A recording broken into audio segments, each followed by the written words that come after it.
আপনি কি করছেন? আপনি কাকে প্রতিনিধি বানাচ্ছেন? সে প্রতিনিধি হয়ে কি করবে? এর দায়ভার আপনার স্কন্ধে অর্পিত হচ্ছে। কাল কিয়ামতের ময়দানে একবারে পুঙ্খানুপুঙ্খানু জবাব দেওয়ার পরে তারপরে আপনি পার হবেন। শুধুমাত্র এটা ভোট দিলেন শেষ হয়ে গেল না, ভোট দিলেন আপনার জবাবদিহিতা শুরু, আরম্ভ হলো, সূচনা হলো। আপনি কাকে প্রতিনিধি বানাচ্ছেন? অতএব ভোট হলো সাক্ষী প্রদান করা, ভোট হলো সুপারিশ করা, ভোট হলো প্রতিনিধিত্বের অথরিটি প্রদান করা। এই তিনটা জিনিসের সমন্বয়।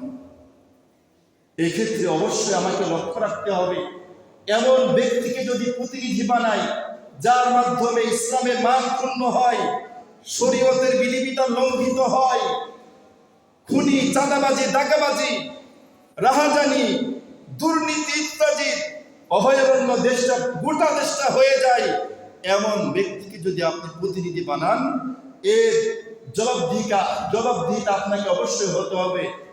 এর বিপরীতে যদি আপনি সৎ, অভিজ্ঞ, দেশের জন্য আসলে সে কল্যাণকর ব্যক্তির, দুর্নীতির কোনো রেকর্ড নাই, ব্যক্তি রাষ্ট্রীয় সম্পদ কুক্ষিগত করে নাই, লুণ্ঠন করে নাই, এমন সৎ ব্যক্তিকে যদি আপনি পার্লামেন্টে পাঠান, এর সওয়াবের ভাগীদারও আপনি হবেন। ইহকালীন স্বার্থে যেভাবে এর সাথে জড়িত, পরকালীন স্বার্থের সাথে অতপ্রতভাবে জড়িত।